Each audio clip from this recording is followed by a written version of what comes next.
Que el Señor les bendiga en esta hermosa mañana. Qué gran privilegio podernos reunir, qué gran privilegio poder por este medio podernos reunir para escuchar la palabra del Señor. Así que ahí donde está, prepare su corazón, dígale al que tiene la par, a su hijo, a su esposo, vamos a tomarnos un tiempo para poder escuchar la palabra. Vamos a entrar de lleno, quiero que me acompañe a Primera de Pedro, capítulo 5. Voy a utilizar la Biblia Las Américas y vamos a marcar algunas pautas importantes para este tiempo. Fíjese que el apóstol Pedro escribe acá y la versión Las Américas que vamos a leer dice consejos para la iglesia, ¿sí? Recuérdese que la iglesia no son cuatro paredes. Durante mucho tiempo nosotros a lo mejor nos enseñaron que la iglesia eran cuatro paredes, ¿verdad? Que si no teníamos un templo entonces no era iglesia.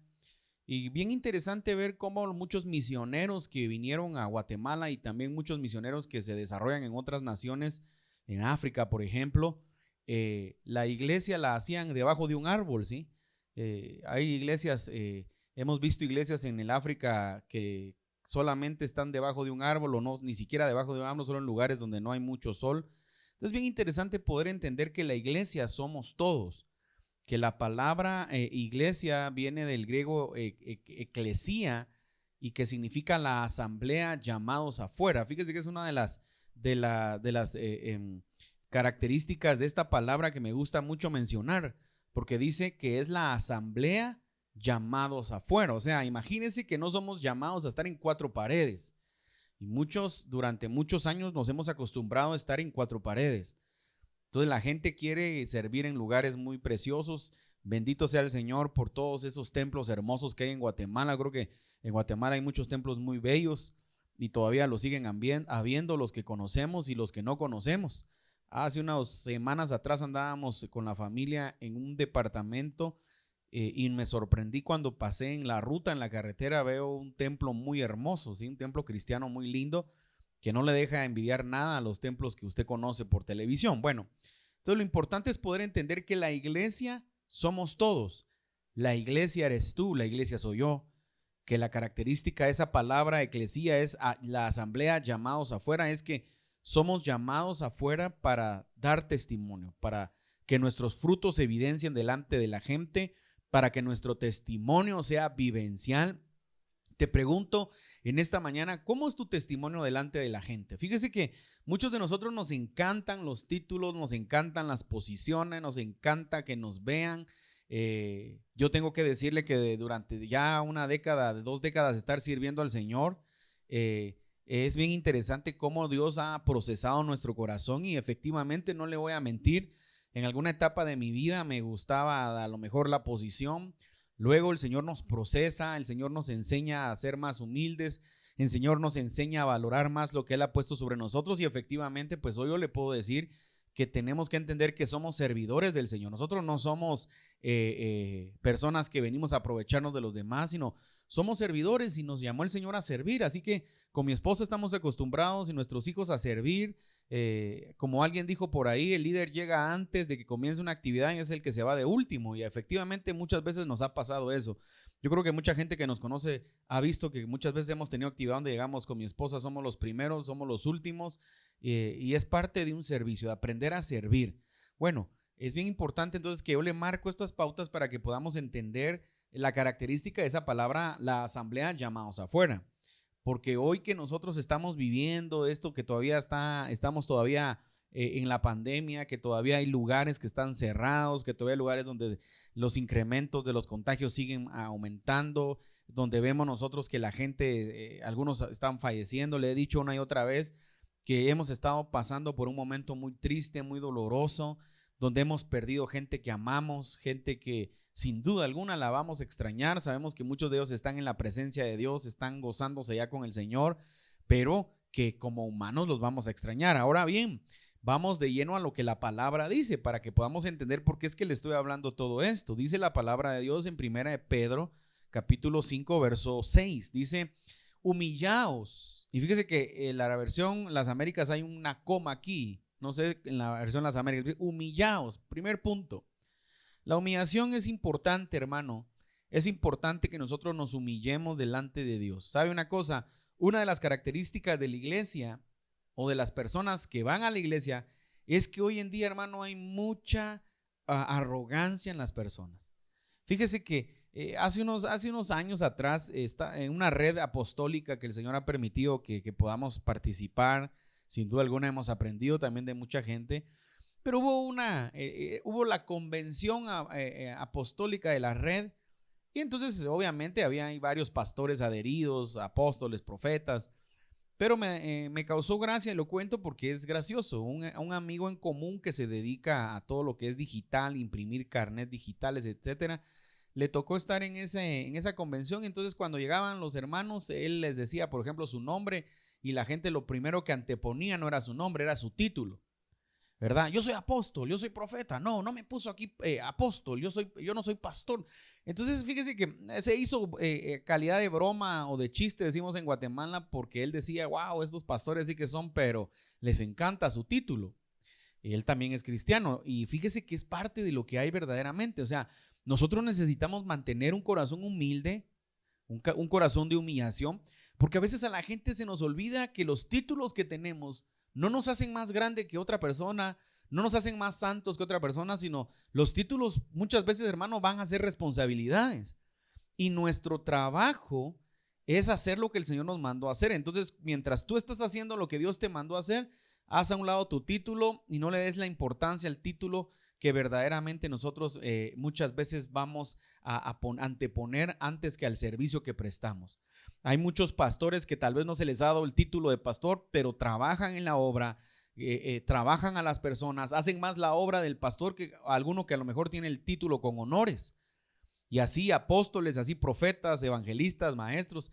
Entonces nosotros tenemos que aprender, mi hermano, a no darle valor al título, sino desarrollar nuestra función. Entonces dice la palabra, comienza diciendo humillaos, pues bajo la poderosa mano de Dios, para que Él los exalte a su debido tiempo. Se recuerda que la palabra nos enseña que el que se humilla será exaltado y el que se exalta será humillado. Y otra vez, y aquí el apóstol Pablo viene a reafirmar esto y dice, pues humillaos pues bajo la poderosa mano de Dios para que Él los exalte a su debido tiempo. Entonces, ¿qué significa eso? La humillación no se trata que estemos tirados, humillados y que Dios nos quiere tratar como que fuéramos animalitos o como que fuéramos sus plebeyos. No, hermano.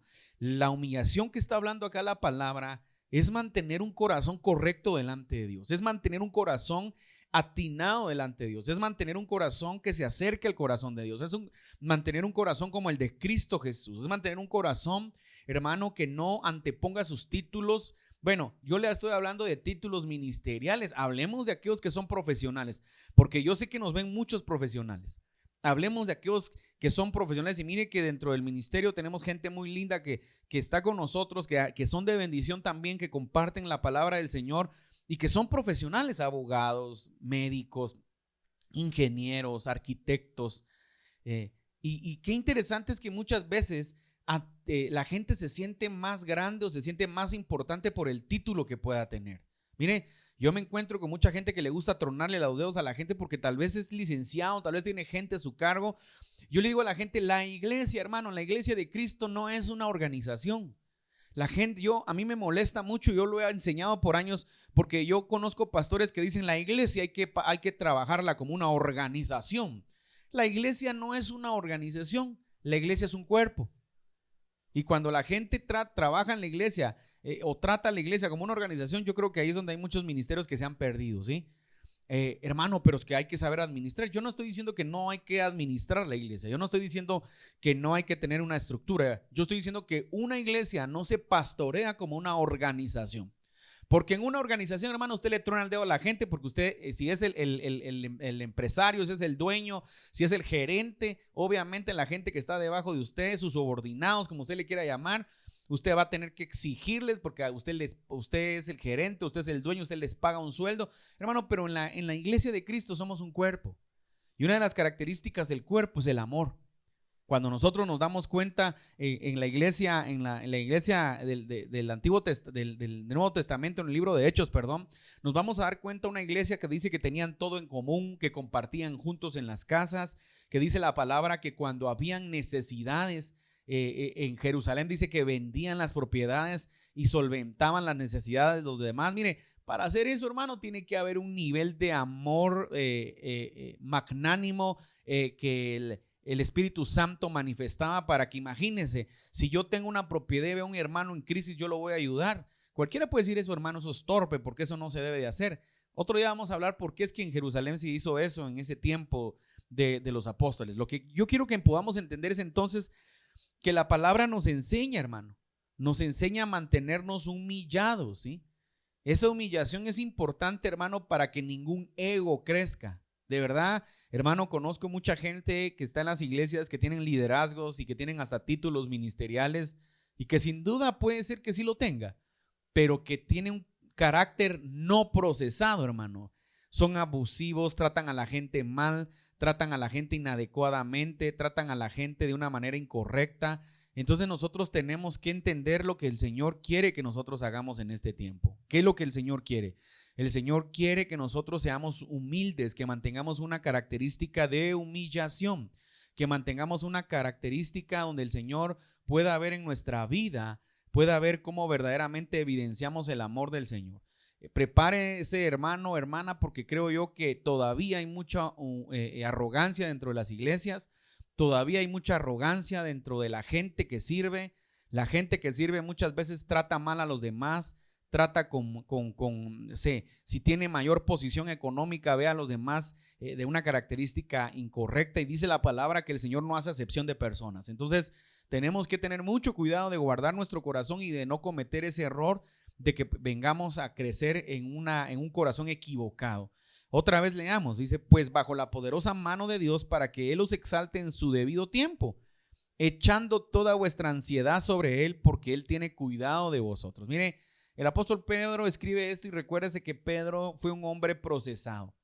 Recuérdese que el Señor Jesucristo le dijo a Pedro, a ti te daré las llaves del reino, y le desató las llaves, pero le dijo, y las puertas del Hades no prevalecerán en contra de la iglesia. O sea, Pedro fue un hombre procesado, pero Pedro fue un hombre que entendió que echar la ansiedad sobre él era lo más importante. ¿Qué es la ansiedad? Muchas veces nosotros no logramos entender qué es la ansiedad. Y la ansiedad, cuando vemos en un diccionario, cuando vemos en una posición psicológica, la ansiedad es el exceso de pensar en el mañana. O sea, ¿cuántos de los que estamos ahora, los que están ahora viendo, o cuántos de los que van a ver este mensaje están pensando en el mañana? Están pensando en qué van a comer, qué van a vestir, qué van a pagar, qué van a hacer, y apenas están viviendo el día de hoy. A veces el día está comenzando y usted ya está preocupado por qué tiene que hacer mañana, o hay gente que está pensando qué va a hacer pasado mañana, o hay gente que está pensando entre 8 días qué va a hacer. Es a causa de esa ansiedad. Entonces fíjese qué interesante, porque Pedro está dando consejos a la iglesia, y recuérdese que el Señor le entregó las llaves a Pedro de la iglesia, y la iglesia somos tú, somos nosotros. Y entender entonces que Pedro dice, mire, echando toda vuestra ansiedad sobre Él. ¿Sobre quién? Sobre Jesucristo, nuestro Salvador. Sobre Jesucristo, una de las personas de la Trinidad. Jesucristo, el Hijo de Dios, que se entregó en la cruz del Calvario. Jesucristo, que nos da palabras de vida. Se recuerda que Pedro le dijo a Jesús cuando Jesucristo dice que se empezaron a alborotar, porque dice que la palabra que Jesús daba era muy dura. Por eso, hermano, tenemos que entender algo bien importante. Tenemos que pedirle al Señor que nos ayude a predicar la palabra de Dios, hermano, pero no estar predicando esos mensajes light, que hay muchos ministerios que quieren mantener entretenida a la gente con mensajes motivacionales, y algunos hasta con mensajes equivocados que no tienen un fundamento doctrinal, o que están confundiendo enseñanzas, las quieren volver doctrina. Hay que tener mucho cuidado, hermano, porque principios de hermenéutica y homiléptica es que la palabra de Dios se explica por sí sola, ¿sí? Se entiende por sí sola, y nosotros tenemos que entender en este tiempo que hay muchos mensajes, hermano, que quieren mantener a la gente acomodada. Por ejemplo, hermano, estamos viviendo tiempos muy interesantes, tiempos muy determinantes, le llamaría yo. Determinantes porque es el momento en el que nosotros debemos de mantenernos firmes delante de Dios, debemos de mantenernos en santidad, debemos de mantenernos buscando su presencia, debemos de anhelar su presencia, porque el mundo está viviendo cosas muy complicadas. En el mundo, hermano, estamos viendo cómo se están levantando las batallas espirituales. Hermano, en Guatemala esta semana se levantó una batalla bien tremenda, una matanza en una de las cárceles. con yo pude ver unos videos porque estamos en un consejo profético y los videos nos llegaron no por morbos, sino nos llegaron para que oremos y para que podamos entender cómo está funcionando el ambiente espiritual. Hermano, es increíble la maldad, hermano. Es increíble cómo el hombre es capaz, hermano, de tener maldad, ejecutar asesinatos y reírse como que fuera, no sé, ni voy a decir animalitos, como que fuera insectos los que está matando. Es increíble ver eso, pero es a causa de la maldad. Entonces el apóstol Pablo, el apóstol Pedro vivió momentos muy complicados. Entonces está Jesús en un momento donde el mensaje de Jesús era fuerte, donde el mensaje de Jesús era ofensivo para los fariseos, ofensivo para los maestros de la ley de ese tiempo. Entonces imagínense en este tiempo. Ahora, eso sí, debemos de predicar un mensaje consistente, bíblico, consistente, doctrinal, no un mensaje también que ofenda y que solo critique a los demás. No es esa la intención. Jesucristo decía la verdad y la verdad le traía problemas y la verdad enojaba a los fariseos. Entonces hoy es importante hablar, hermano, que ya basta de esos mensajitos, hermanos, like, donde todo es bendición, donde todo es abundancia, donde todo es riqueza. Hermano, le tengo que decir que el tiempo de la venida del Señor cada día está más cerca. Dejemos de estar pensando, hermano, en riqueza, dejemos de estar pensando en prosperidad. Y hago un paréntesis porque entonces diría, hermano, entonces, y yo tengo que pagar la casa, hermano, yo quiero decirle, el Señor va a bendecir su vida. El Señor bendice a sus hijos. El Señor se va a encargar de sus hijos. El Señor se va a encargar de proveer. Yo lo que le quiero decir es: deje de estar pensando en que se va a quedar en esta tierra. Lo he estado marcando en los mensajes últimamente. Deje de estar pensando como que usted fuera eterno sobre la tierra. Usted piense en una eternidad y piense en que tiene que tener su vida alineada con Él, para que si esta noche volamos, si este día volamos, nos vamos con Cristo a la eternidad. Y no estar pensando como que nos fuéramos a quedar arraigados en esta tierra para siempre. Ese es el mensaje, hermano. Mateo 6:33 dice: buscad primeramente el reino de Dios y su justicia, y todo será añadido. Siga buscando al Señor, siga creyendo en el Señor, y Él se va a encargar de usted. Él se va a encargar de proveerle, Él se va a encargar de bendecirlo. Busque la santidad y la justicia, y Dios lo va a sustentar y Dios lo va a bendecir. Pero a veces veo canales que piden ofrendas, veo mensajes que hablan de bendición, pero no le dicen a la gente que deje su pecado. Veo ministros que se han vuelto famosos, hermano, pero cuando vemos no adoran a Dios verdaderamente, sino manipulan al Señor de muchas maneras o manipulan los mensajes para que la gente se sienta motivado. Veo profetas que dan palabra de Dios, excelente, la palabra profética, hermano, es importante, pero veo que luego de la palabra están pidiendo dinero, están manipulando a la gente con tal que le den una palabra que quieran, que les agrade, están dando una ofrenda. Entonces, hermano, esto es bien interesante porque claro que hay que honrar, claro que hay que honrar a Dios, claro, hermano, y hay que honrar a los siervos, claro que hay que honrarlos, pero hay que entender, hermano, que hay que aprender a valorar un mensaje, a valorar y a discernir lo que se está hablando. Hoy por hoy vamos a estar hablando en unas semanas, vamos a estar hablando de algunos puntos que se están predicando en muchos lugares que no tienen consistencia doctrinal, que no tienen consistencia bíblica, que nos están mandando a conquistar montes, a conquistar lugares, y que en este tiempo ya no se trata de conquistar montes, se trata de conquistar nosotros la santidad, conquistar nosotros la pureza, porque el Señor está próximo, hermano, a venir. Y si no logramos entender eso, mucha iglesia se va a quedar. Yo creo que la iglesia no está preparada todavía para volar en los aires con Cristo Jesús. La iglesia todavía tiene un montón de cosas absurdas metidas dentro de ella. En Guatemala todavía hay muchos ministerios que creen en la política, que están creyendo que un político puede salvar al mundo. Hermano, tenga mucho cuidado qué es lo que usted está oyendo, porque a lo mejor se va a llevar una decepción cuando vemos la palabra.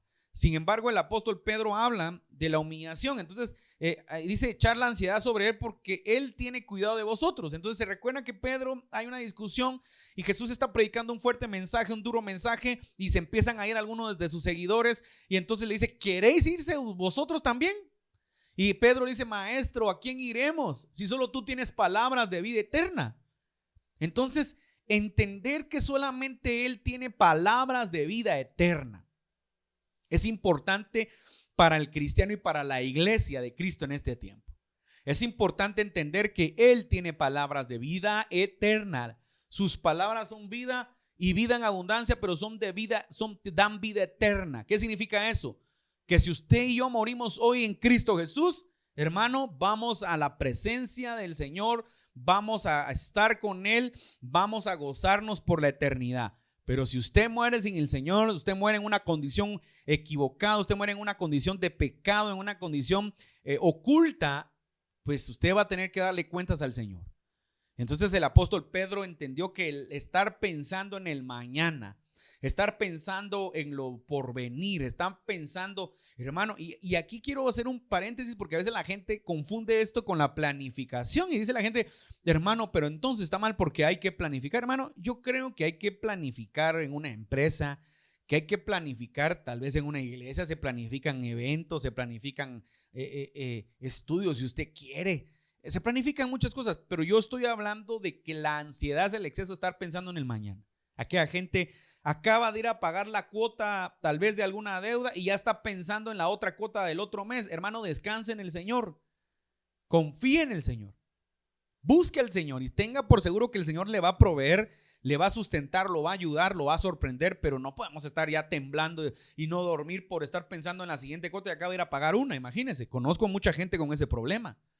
Conozco mucha gente con el problema de que todo todo se ahoga. ¿Ha oído el término te ahogas en un vaso de agua? Miren esta copa, ¿verdad? Porque parece como que es imposible que usted se pueda ahogar en una copa, en un vaso. Pero ese término es interesante porque hay mucha gente, hermano, que está demasiado ansiosa. Tiene problemas para dormir, tiene problemas para descansar, sueña y sueña solo cosas. ¿Por qué? Porque le está dando vida a las cosas que lo están atacando. Si tiene problemas de su empresa, tiene problemas de su negocio, de su profesión, algún matrimonio deshecho, yo no sé, busque su presencia. Pero no eche sus cargas sobre él, pero no esté pensando, porque entonces, hermano, por eso hay mucha gente que está en una condición de depresión, en una condición de soledad, en una condición de agonía, en una condición, algunos hasta se pelean con Dios. Porque como el Señor no les respondió, entonces empiezan a pelear con el Señor y por lo tanto se alejan del Señor completamente. Yo quiero pedirle a la gente que por favor pueda entender lo que el Señor quiere hacer en nuestra vida en este tiempo. Mire lo que dice la palabra. Sed de espíritu sobrio, estad alerta, mire. Vuestro adversario, el diablo, anda al acecho como león rugiente. Entonces tenga cuidado, tiene que estar alerta. Usted y yo tenemos que estar alerta. Alerta, alerta. ¿Qué significa esa palabra? Alerta es, usted tiene que estar atento a que Satanás, que Dios lo reprenda, es nuestro adversario, anda al acecho como un león rugiente. Como un león, pero él no es un león.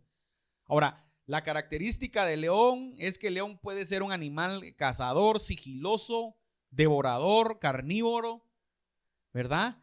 Entonces, ¿qué significa eso? Satanás anda sigilosamente, hermano, queriéndolo devorar.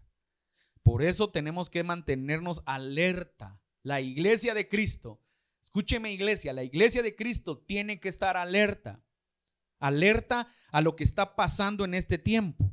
Alerta a que tenga cuidado de no estar cambiando su doctrina, tenga cuidado de estar oyendo cosas que no tienen fundamento sólido, tenga cuidado de no estar escuchando algo que parece muy atractivo, que puede estar disfrazado de muy espiritual, pero a lo mejor ya comenzó la artimaña del enemigo, del engaño, para comenzar lo que la Biblia dice, un espíritu de error, doctrina de demonios, y comiencen a contaminar a la iglesia. La iglesia de Cristo, hermano, tiene que tener mucho cuidado de los acontecimientos que se van a comenzar a vivir, porque lo que está por venir es la gran apostasía.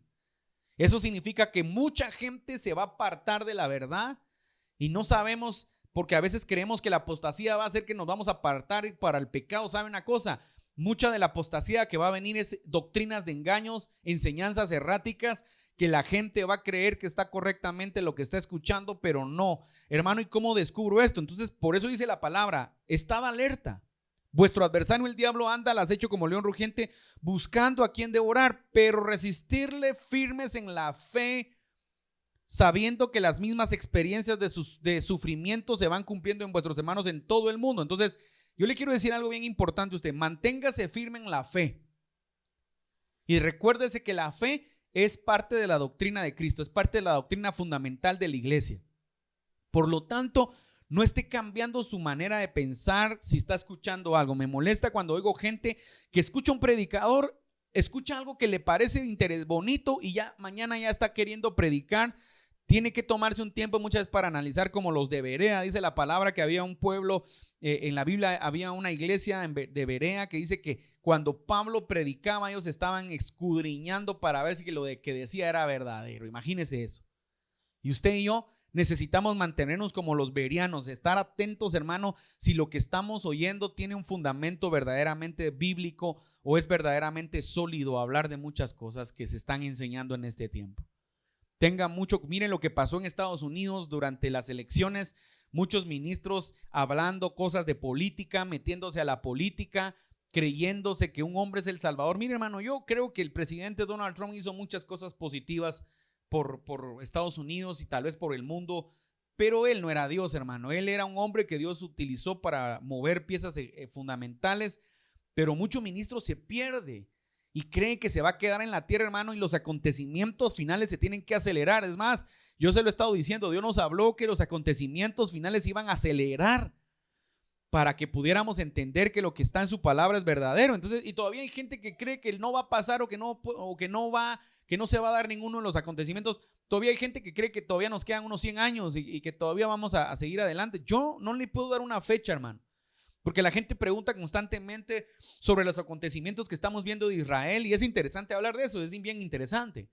Yo le decía a la gente, miren, los escatólogos que estudian la escatología, aún los más de renombre, no se ponen de acuerdo. Juntamos a 3, 4 escatólogos y no se ponen de acuerdo ni los 4, porque cada uno tiene una posición escatológica de estudio y no podemos dar ni fecha, pero yo lo único que le puedo decir es que usted y yo tenemos que estar preparados para que si somos levantados es ahora o en 100 o en 20, en 10 años, yo no sé, pero usted y yo tenemos que estar preparados. Porque si yo le digo, mira, hermano, según los estudios faltan 100 años, por eso la gente empieza a pecar y la gente se olvida del Señor. Y tampoco podemos estar así buscando a Dios por temor o por miedo. Tenemos que buscar al Señor porque tenemos que aprender a conocer su persona, a conocer quién es Él, a conocer lo que Él es capaz de hacer en nuestra vida, a conocer que Él tiene el poder de nuestra vida, a conocer que Él nos da vida en abundancia, a conocer que sus palabras nos llenan de autoridad, sus palabras nos dan poder, sus palabras nos dan amor, a conocer el corazón de Él, pero no por temor, porque nos vamos a ir al infierno. ¿Se recuerda? Yo crecí en la iglesia cristiana, hermano, y me recuerdo aquellos años, creo que eran los 80, cuando publicaban las películas del rapto y las películas del infierno, y me daba risa porque la gente pasaba una semana atemorizada por la película del infierno, del rapto, y luego se le olvidaba. Volvían a publicar la película 2, 3 meses después y otra vez la gente con temores.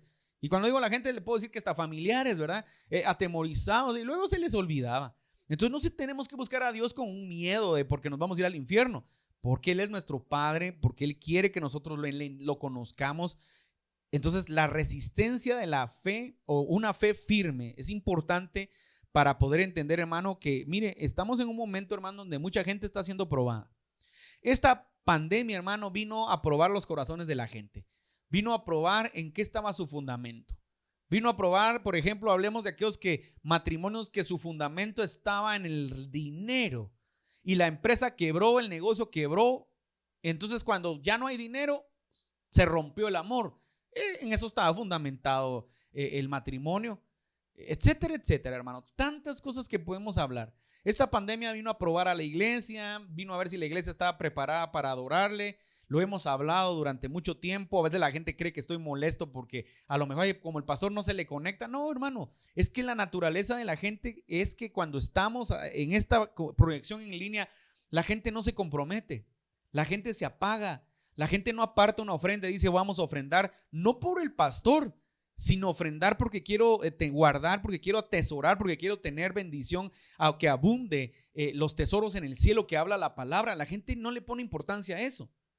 La gente no ofrenda, la gente no piensa que tenemos que seguir cumpliendo con ese principio financiero. La gente no piensa en esas cosas. La gente se levanta tarde, la gente no ve el mensaje, la gente lo miramos más tarde. Usted si está viendo el mensaje y tocan a su puerta su hermano, su primo, empieza a hacer relajo, en vez de decir, mira, pasa adelante, pero sabes que sentate, vas a escuchar el mensaje conmigo. Y luego vamos a asar carne, vamos a hacer el almuerzo, vamos a ir a comprar chicharrones, lo que usted quiera hacer. Nadie piensa así, hermano. Nadie determina decir este tiempo para mi casa y para mí como dijo Josué, mi casa y yo serviremos a Jehová, o este tiempo para mi casa y para mí es sagrado, hermano. Así que pase adelante, pero vamos a ver, siéntese a ver el mensaje con nosotros y luego vamos a entrar al tiempo del compartir. Nadie hace eso. Bueno, serán muy pocos, hermano, porque sé que hay gente muy fiel. Tenemos gente muy fiel que están ahí pendientes del mensaje, pendientes de lo que el Señor quiere hablar, pendientes de lo que Dios está hablando. Pero, hermano, hay mucha gente, y estoy hablando general, hay mucha gente, hermano, que no tiene compromiso con Dios. Yo lo puedo ver y no ejerce tampoco autoridad. Recuerde que Jesucristo dijo, yo he venido a que tengan vida y vida en abundancia, pero también dijo, he venido para que un padre pelee con un hijo. ¿Y sabe por qué? Porque a veces usted va a tener que enseñar. Si usted es el papá, va a tener que llamar a sus hijos, vengan, se sientan, vamos a ver el mensaje. Después del mensaje vamos a almorzar y vamos a pedir comida si es necesario, los que pueden. Pero a veces la gente no llama a sus hijos a ver el mensaje. Si llega un familiar, no le dice, siéntate, quiero que escuches a ver qué el Señor tiene. Tal vez la palabra te va a sustentar hoy. No compartimos el mensaje. Somos buenos para compartir memes, somos buenos para compartir torpezas en WhatsApp, compartir torpezas o chutear, decimos en Guatemala, o fisgonear en Facebook. ¿Por qué no compartimos el mensaje de Cristo? Comparte el mensaje, mándele el link a sus amigos, mándele el link a alguien que no haya aceptado a Cristo como su Salvador, mándele el link a alguien que necesite una palabra, mándeselo, miren, escuche este mensaje a ver si le llena. Pocas veces hacemos eso. Desde ya lo motivo a que comparte el mensaje con sus hermanos, comparte el mensaje con su familia. Y entonces vemos nosotros que la firmeza de la fe, hermano, no entendemos que en este tiempo, en el mundo entero, se está probando la fe. Esta semana, hermano, cayó un misil en la casa, en el edificio donde viven unos pastores que nosotros conocimos allá en Israel, que viven cerca de la Franja de Gaza. Tuvimos la bendición de orar por ellos, que iban a tener unos eventos en la Franja de Gaza hace 3 años. Y qué interesante que esta semana cayó un misil y gracias al Señor no pasó nada. Solo pues obviamente pierden sus pertenencias materiales, pero gracias al Señor están bien. Pero eso es mantener lo que dice Pablo acá, mire, porque Pablo habla y dice, sabiendo que las mismas experiencias de sufrimiento se van cumpliendo en vuestros hermanos en todo el mundo. Hermano, una de las características del cristiano es que va a tener que pasar por tribulaciones y por sufrimientos. Así que si hay algún pastor, algún apóstol, algún profeta, algún megaministro que toda su vida ha sido bendición, yo le diría que tenga cuidado porque a lo mejor en estos últimos tiempos va a tener que ser probada su verdadera fe. Vemos a tantos pastores que cuando se han sentado en la mesa de grandes entrevistadores no pueden testificar a Cristo Jesús como se debe de testificar. Ahí vimos aquel predicador de aquella iglesia grandísima allá en Texas, que le preguntan algunas cosas de su fe y se queda callado y hizo quedar en ridículo a la iglesia. Y hasta aquel predicador Benny Hinn se enojó tanto que predicó en contra del mensaje y en contra de lo que él hizo. Porque si Dios nos pone a testificar, hermano, tenemos que testificar a Cristo Jesús. Me encantó, entrevistaron a aquel boxeador campeón mundial que nos encanta, a los que nos encanta el box, nos encanta ver sus peleas, Manny Pacquiao, que es cristiano. Lo entrevistaron y lo primero que hizo es declarar que nadie puede ser salvo si no cree en Cristo Jesús. Él es el Salvador de nuestra vida. Mientras que otros que son pastores, que tienen el título, que tienen el púlpito, no lo han hecho cuando tienen la oportunidad. Entonces Pablo habla de esos sufrimientos y usted tiene que entender, hermano, que vamos a sufrir, que vamos a pasar por momentos difíciles, que vamos a pasar por momentos tormentosos, vamos a pasar momentos donde vamos a llorar. Ahora mismo, hablábamos con una pareja muy especial que amamos mucho, que hemos llorado, hermano, hemos estado en condiciones de crisis, hemos estado en momentos de tempestad, en momentos de enfermedad, pero hemos visto la mano de Dios y no hemos desmayado por la misericordia y la grandeza del Señor. Pero imagínense que mucha gente cuando está en el sufrimiento lo que hace es darle la espalda a Dios o ponerse a pelear con el Señor. Entonces, en este tiempo, hermano, la iglesia de Cristo tiene que mantenerse firme. Hoy más que nunca, prepare su Biblia de estudio, póngase a estudiar la palabra porque van a comenzar a escucharse un montón de cosas absurdas y la gente las va a creer. Ya vamos a hablar de esto en algunas semanas que vienen. La gente va a creer un montón de cosas absurdas, la gente va a pensar que eso es lo que hay que creer, la gente va a creer que la política es importante dentro de la iglesia, la gente va a creer que un político puede traer salvación a un país, hermano. Es Cristo Jesús nuestra salvación, no un político. Los políticos esos son son astutos, son demagógicos, hablan palabras demagógicas, tienen una vida de mentira, una vida de falsedad. Y claro que conozco algunos políticos que son gente de Dios, pero muy contados, hermano. Tengan mucho cuidado de no ser engañados en este tiempo. Quiero continuar para que pueda entender lo que el Señor quiere hablar en este tiempo. Y dice Pablo en el verso 10, y después de que hayáis sufrido un poco de tiempo, o sea que tarde o temprano, dígale al que tiene la par, vas a sufrir un poco de tiempo, porque el sufrimiento saca lo que está en ti. Y lo triste es que hay gente que sufre pero nunca aprendió nada, y luego vuelve otra vez y vuelve otra vez y vuelve otra vez. Tenga cuidado, hermano, de no pasar el examen.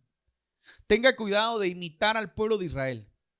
Lo motivo a que vaya a leer el libro de Jueces, y se va a encontrar que la característica del libro de Jueces es: el pueblo de Israel hacía lo malo delante de Dios. El pecado traía pobreza, traía maldición, traía ataques, traía sufrimiento. Y después del sufrimiento, el pueblo de Israel clamaba a Jehová. Jehová mandaba un profeta o utilizaba a alguien para decirles por qué estaban así. Y entonces Dios los rescataba. Y volvían otra vez el ciclo, ¿verdad? Otra vez el pueblo de Dios pecaba en contra de Dios. Hermano, no podemos nosotros estar en ese sufrimiento que da Pablo. No es ese sufrimiento, ese círculo vicioso, sino es un círculo virtuoso donde nosotros tenemos que haber sufrido, pero para que pudiéramos ser quebrantados y para haber conocido al Señor. ¿Se recuerda de Job? Que Job fue quebrantado y sufrió, pero el sufrimiento no era para que Dios lo viera llorar, era para que conociera a Dios. Era para que entendiera quién era el Señor. Eso es bien importante. Entonces, poder entender lo que el Señor quiere a través del sufrimiento en este tiempo para la iglesia. Iglesia, prepárese, porque creo yo que hay muchas iglesias, y la iglesia a nivel general, estoy hablando de la iglesia de Cristo, no estoy hablando de una iglesia en específico. La iglesia de Cristo va a pasar por sufrimientos, va a pasar por momentos difíciles. El enemigo se va a levantar y va a andar como león rugiente viendo a quién devora. Pero mire lo que dice la palabra: y el Dios de toda gracia, recuérdese que su gracia es para siempre. Mire, el Dios de toda gracia, que os llamó a su gloria eterna en Cristo. O sea, en Cristo Jesús hay eternidad. En Cristo Jesús somos salvos para la eternidad. Mire, Él mismo os perfeccionará. Entonces el sufrimiento te perfecciona. La perfección conlleva sufrimiento. Porque para que usted sea perfecto, no estoy hablando de perfecto que se mire bien vestido, que no sea gordo, que sea flaco. No estoy hablando de esa perfección, estoy hablando de la perfección de la madurez, de la perfección del alma, de la perfección de su vida. Mire, dice, Él mismo os perfeccionará. Entonces Dios está perfeccionando a muchos y por eso están pasando por un sufrimiento. Dios está perfeccionando a muchos y por eso el enemigo parece que los ataca, pero Dios quiere ver qué tan firmes están. Porque si usted está firme en su fe, usted va a ser perfeccionado verdaderamente. Mire, afirmará. La afirmación es cuando uno dice: esta persona verdaderamente le cree al Señor. Fortalecerá, o sea, cuando usted está en esa afirmación, Dios va a mandar esa fortaleza y entonces lo va a establecer. ¿Y qué significa establecer? Mire, significa que usted va a permanecer en la posición que Dios le ha dado. Usted tiene la posición de hijo. Todos somos hijos, los que hemos aceptado a Cristo Jesús y hemos venido a la familia de Dios. Pero también hay hombres de Dios que Dios ha llamado a un ministerio, a un servicio, pero todos somos la iglesia. Por lo tanto, todos tenemos que ser afirmados y establecernos, porque un día vamos a ver cara a cara al Señor. Dice: a Él sea el dominio por los siglos de los siglos. Amén. Entonces, hermano, ¿hay esperanza para la iglesia? Hay esperanza. ¿Hay promesa para la iglesia? Hay promesa. Este es el tiempo en el que tenemos como iglesia de Cristo, hermano, mantenernos firmes, mantenernos humillados. Yo le pido que se humille delante de Dios. Por favor, deje su arrogancia, deje su soberbia, deje de estar peleando con la gente, deje de estar ofendiendo a los demás. Hemos estado hablando de eso. Deje de estarse afanando, deje de estar anhelando lo que no tiene, deje de estar envidiando lo que no tiene. Mejor comience a mantenerse firme, comience a humillarse. Si tiene un mal carácter, este es el tiempo de rendirlo delante de Dios. Si trata mal a los demás, es el tiempo de rendirlo delante de Dios. Si tiene alguna discusión con su esposa, con su esposo, es el tiempo de rendirlo delante de Dios. Mire, ese es el tiempo, como dijo alguien, de ponernos a cuentas con Él. Porque Él quiere, mire, me encanta hay un cántico, ¿se recuerda que hay un cántico de Marcos Witt que habla más del Dios, que usa esta doxología? de toda gracia que nos llamó. Mire, y dice, y habla de este pasaje bíblico, que dice, nos perfeccione y afirme, fortalezca y establezca, a Él sea la gloria. Es este pasaje bíblico. Entonces, ¿qué significa eso? Nosotros tenemos, hermanos, que ser establecidos. Tenemos que entender que el Dios de toda gracia nos llamó a su gloria eterna, hermano. No esté pensando quedarse en la tierra. No esté pensando quedarse en la tierra porque usted tiene una naturaleza eterna. Mejor empiece a forjar eternidad porque el Señor tiene algo más grande. ¿Usted cree que lo que ha alcanzado es lo que Dios tiene para usted? Su casa, su carro. Eso es lo grande que usted puede alcanzar. Hermano, hay algo más grande y el Señor quiere que todos gocemos de esa salvación, gocemos de esa gracia. Y esa gracia, hermano, el Señor la ha depositado porque hace más de 2000 años un hombre murió en la cruz del Calvario por tu vida, por mi vida, para que seamos salvos. Quiero que oremos ahí donde está. Quiero que cierre sus ojos. Quiero que prepare su corazón, Padre, en el nombre poderoso de Jesús. Oramos en esta hora, Señor, por la vida de todos mis hermanos. Oramos por aquellos que están pasando en momentos de tribulación. Están pasando por momentos, hermano, de quebrantamiento. Están pasando por un momento de sufrimiento. Oramos en el nombre de Jesús, Señor, para que tú puedas fortalecer, para que tú puedas afirmar, para que la fe se mantenga firme en ellos, para que puedan ser humillados, Señor, pero no humillados porque tú los quieras humillar y ponerles el pie encima, sino humillados para que toda arrogancia, toda soberbia sea quitada, Señor, y podamos ser más humildes, como dice la palabra, que Jesucristo era manso y humilde de corazón. Hoy te pedimos, Señor, que todos aquellos que están siendo procesados, Señor, están en este proceso, salgan aprobados, Señor, y puedan ser afirmados, Señor, para que un día todos estemos con Cristo Jesús en su eternidad. Yo oro, Señor, por aquellos que a lo mejor están en una cama de hospital, para que tú en el nombre de Jesús traigas sanidad, traigas libertad, traigas sanidad, los levantes, Señor, y pongas vida en ellos. Señor, con este virus mucha gente sigue partiendo, pero oramos para seguir viendo milagros. Oramos para que se activen los milagros sobrenaturales y la gente pueda ver que hay un Dios de poder. Oramos también, Señor, por aquellas familias que han estado pasando a lo mejor por escasez, por problemas financieros, están esperando un milagro de Dios. Oramos en el nombre de Jesús para que hayan milagros sobrenaturales. Oramos, Señor, para que puedan ver tu mano poderosa. Oramos para que puedan ver tu poder. Oramos para que un trabajo se pueda gestar, para que su empresa se pueda levantar, para que su negocio se pueda levantar. Oramos para que su profesión se active. Señor, manda respuestas a la vida de mis hermanos, Señor, en el nombre poderoso de Jesús. Oramos por aquellos hermanos que están pidiendo por sanidades sobrenaturales de enfermedades extrañas. Oramos en el nombre de Jesús, Señor, que tú puedas traer sanidad, que tú puedas traer vida a su cuerpo, Señor. Padre, oramos también, Señor Jesús, por toda petición, Señor.